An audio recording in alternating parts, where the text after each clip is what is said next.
Okay, on today's episode of How to Most Effectively Waste One's Time, we're messing around with this old motorcycle engine.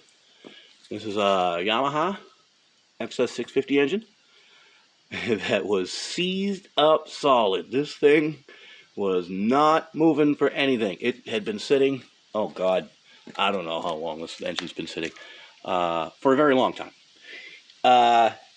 Now, the backstory is, real quick, I bought 2 rolling hulks, a couple of Yamaha XS 650 rolling hulks, and an enormous, huge packed van load of parts for $400.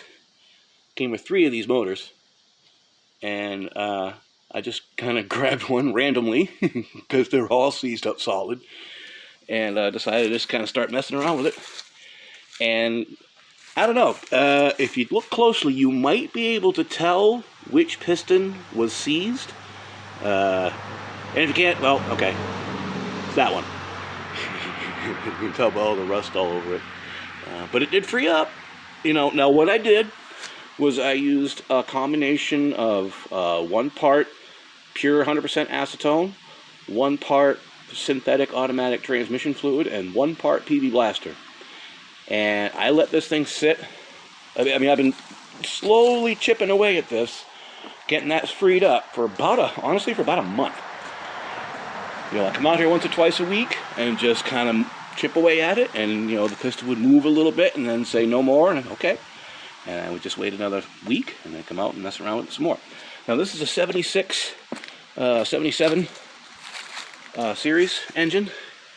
Here are the numbers. 447, 718, 955, 76 through 77, IT3, I think was the model code, I believe, according to some stuff I've read online. Here are the cylinders. Again, not hard to tell which one was the rusted one. But you know what? Even for being rusted up, I'll get you in here nice and close. Get some decent light on it, I suppose. For being rusted up, it's actually not in bad shape. I think this will hone out.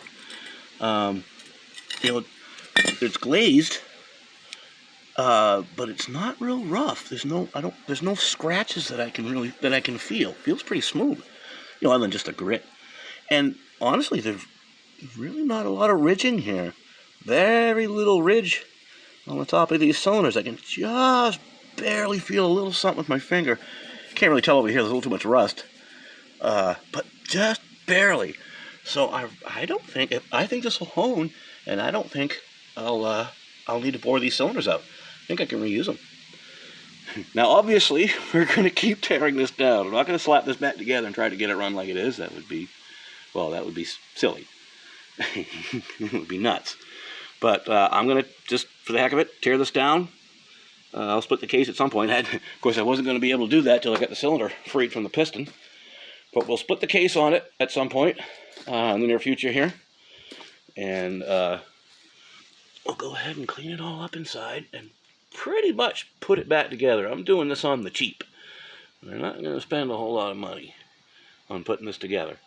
But, we'll see if I can get it to run. Now, I do have, like I said, I got a couple of rolling hulks. They're all stashed away right now. And yeah, I may just, for the hell of it, throw this in one of them and see if I can get a running riding bike out of it. This will be the first motorcycle I've ever owned. First one I've ever piloted. I've ridden on the back a couple, but I've never actually driven one. I guess I'll have to get a license and all that stuff. Yeah, all right, fine, whatever. But anyway, here's an update on another one of our useless projects. More of just for the hell of it than anything else. And I got 2 more of these. If this one blows up, yeah, okay, all right, we'll start over and try again. But anyway, just giving you an update on one of our projects. Thanks for watching. Have a great day.